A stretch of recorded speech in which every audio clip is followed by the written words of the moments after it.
Hi, Mark here again, and today I'm going to be looking at this little Sony HX60 from about 2015 and comparing it to this brick, this Nikon D200 from roughly 2006.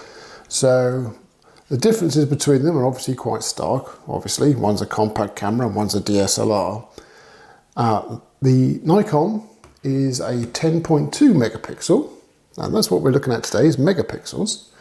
And the little Sony, being newer, is a super zoom and 20.4 megapixels. So on the face of it, you would expect that the image quality from this would far exceed this. So what I've done is I've taken some little stills of the garden outside, trying to keep them the same sort of aspect ratio so they can compare like for like in the pixel depth.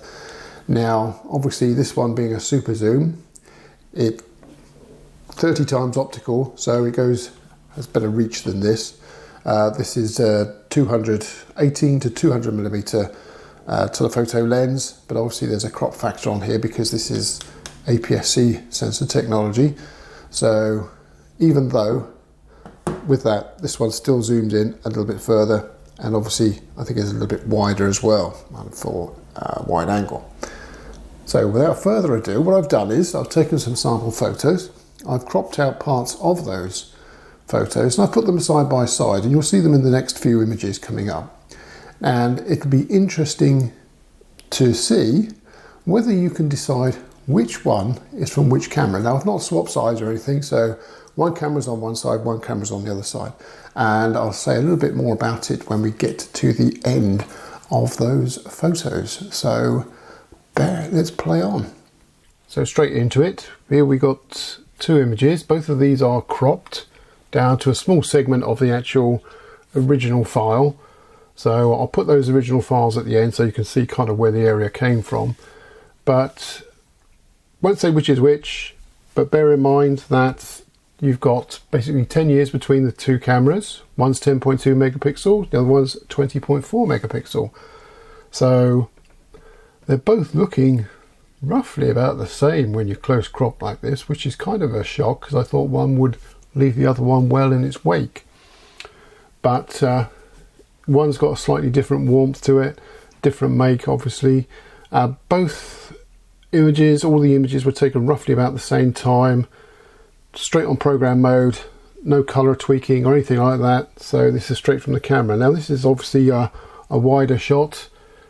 Again, similar focal distance. One's obviously got using a little bit of the zoom factor to put the background out of focus, where the other one's doing a better job of keeping everything in focus. Color wise, one's a little bit more natural perhaps than the other one, but at a distance, yeah, it's kind of, you know, they're okay images, but I prefer the one on the left slightly because of the blurring of the background.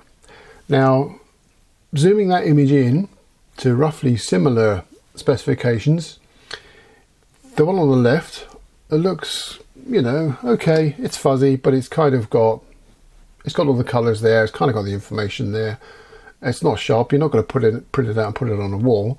But compared to the one on the right, I was kind of shocked. I wasn't expecting to see such a huge difference. But there you can kind of see it's the noise coming in on the petals of the flowers, particularly when you get really close. You can really see it's kind of like, oh, what the hell's going on here? And I was surprised, considering the difference between the two cameras. I was surprised how these images came out. It was really quite a shock, really, I suppose, to mine. And it's not the result you would kind of instantly think about when you've got images like this. But the one on the left, you've kind of got various pinks, greens and what have you, and they kind of flow into each other. I know it's out of focus, but I'm not really worried about that. I'm trying to look at the noise factor when you really zoom these images up.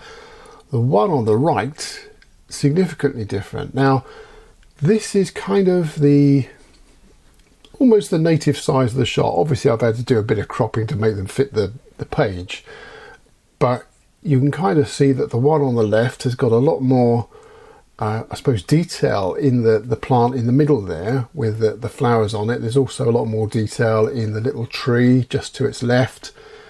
The colours in the background, obviously slightly out of focus, not worried too much about that. The chair, which is that kind of thing in the left-hand bottom corner, it's kind of like a wicker kind of thing with fabric. Obviously it's slightly out of focus due to the way the lens worked on one camera. On the right-hand side, it's trying to keep the focus more. So if you're looking for a far greater depth of field, then that camera on the right is doing a better job of that.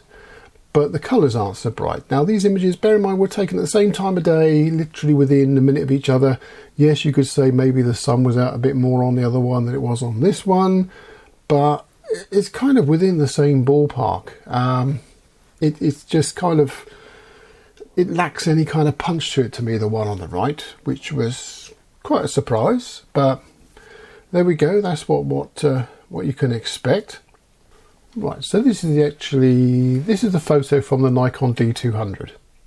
So this one I find with the CMOS sensor, it just predates being a CCD. I found the colours were a lot nicer. They're more kind of real to my mind. Now obviously I know with modern CCD sensors you can tweak the colours and whatever to your own heart's delight, but for me, straight from the camera, it gave a really nice kind of image. The softening of the background is obviously to do with the lens, to be honest, because that was an 18-200, so if you zoom on a spot in the middle at that close range, you're going to kind of put the background and the foreground kind of out of focus, so I'll accept that. Now the Sony has got a 30 times zoom, so this is the Sony HX60. So it's done a better job of trying to hold the focus front and back, but the colours are just lacking any kind of, I suppose, warmth, glow, whatever you want to call it. So I was quite surprised by that. I didn't realise it would be quite that different, to be honest. I won't say bad, because it's not a bad camera. It is a good camera. And I say the Sony can do video, whereas the Nikon can't. So if you want to do video, Nikon's straight away out the door. It's not going to do it. The Sony can do video. I think it's just for HD video. It's not 4K, but it does a reasonable job. So, but overall, I was kind of disappointed with the image on the Sony. I was actually quite shocked for something which was technically twice the resolution. So, what's going on with all those pixels? I really don't know. But anyway, on to the next image. Right, so this is the Nikon where I'm sat at the table. This is where I took the images from, so to give you an idea of what we were doing. This is on the widest setting I've got on the Sigma lens on the Nikon. You can see it's kind of not holding much in the way of the image inside the room. It's kind of literally just taking everything on the outside, and I think that's where modern cameras kind of, they can do a better job of balancing it, and you'll see that with the Sony. But overall, it's not too bad. Now, this is the Sony from the same seating position, as you can tell. The widest angle on there is about the same, really. There's not a great deal of difference. And now obviously the Sony's kind of held the interior of the room a little bit better. And it's still managed to keep the outside from being burnt out. So yes, you can say technology's moved on and it's kind of done a bit of a better job in balancing the image. But, and there is that but to it, it's really when you start to look into that image at a greater detail that you find it really starts to, you know, fall apart, unfortunately. So from my perspective, it's not all about megapixels. Cameras we've known has been, that's one of the biggest selling tricks or techniques from salesmen, is say this has got so much more megapixel than the other camera. The one that you've got there is older. It's not so, you're going to get better quality with megapixels and that sort of stuff. Well, kind of, yes, you will. You can't compare, you know, a Nikon D200 with the latest Nikons. It's just no comparison.